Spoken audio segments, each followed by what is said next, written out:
High বন্ধুরা, আজকে আমরা দেখব একটি চায়না এলইডি টিভিতে ব্যাড পিকচার প্রবলেম কিভাবে সলভ করা যায়। তো আসুন আমাদের ভিডিওটি শুরু করা যাক।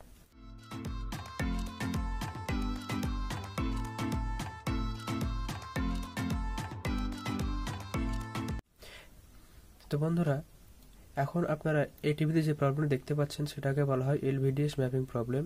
আর এই এলভিডিএস ম্যাপিং প্রবলেমটি আপনার হয়ে থাকে বিভিন্ন কারণে। এর ভিতরে প্রধান কারণটাই হচ্ছে যে যদি আপনার হাতে কোনোভাবে এই টিভিটি রিসেট হয়ে যায়, তো সেই ক্ষেত্রে আপনার এই প্রবলেমটি বেশিরভাগ সময় আসতে পারে। আমার ক্ষেত্রে এটা হয়েছে।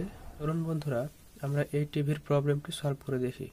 আর এর জন্য আমাদের এই টিভির সার্ভিস মেনুতে এন্টার করতে হবে। তো মোস্টলি চায়না এলইডি টিভিগুলোর যে সার্ভিস মোড এর কোড হয়ে থাকে সেটা হলো মেনু 1147। তো আমিও এই টিভির এখন এই কোডটি টিপে সার্ভিস মেনুতে এন্টার করব।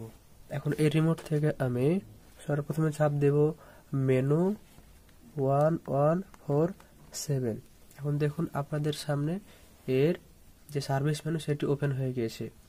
এখন যেহেতু আপনার এটা হচ্ছে প্যানেলের ফল্ট, সুতরাং আমাদের এখন এখানে দেখতে হবে যে এর কোন জায়গাতে প্যানেল সেটিং আছে।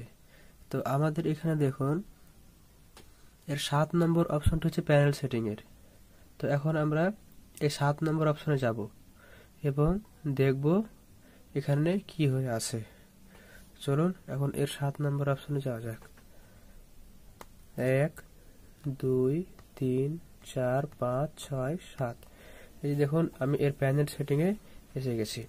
এখন আমি আমার এই রিমোট থেকে এন্টার প্রেস করব এবং এর ভেতরে প্রবেশ করব।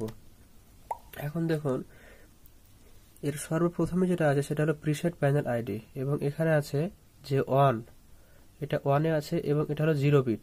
এলভিডিএস হলো নরমাল মোড। যেহেতু যে কোনো আপনার প্যানেলের বিট কখনো আপনার 0 হয় না, ঠিক আছে, হয় 6 বিট হবে, না তো 8 বিট হবে, আর না হয় 10 বিট হবে, এভাবে হতে পারে।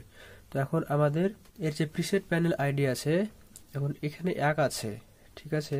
এখন এটাকে আমাদের 2 অথবা 3 করে দেখতে হবে যে আমাদের এই প্রবলেমটি সলভ হয় কিনা। চলুন আমরা দেখি। 2। এখন দেখুন আমাদের এই টিভিটি এখন অফ হয়ে গেল। আমি আবারও প্রেস করছি, দেখুন এখন প্রিসেট প্যানেল আইডিটি এর 3 নম্বরে, আর এর সাথে সাথে দেখুন আমার এই প্যানেলটিও ওকে হয়ে গিয়েছে। সুতরাং আমার এই প্যানেলের যে বিট সেটা হলো 8 বিট। এভাবে আপনারা অতি সহজে একটি চায়না এলইডি টিভির এলভিডিএস ম্যাপিং ফল্টকে সলভ করতে পারবেন।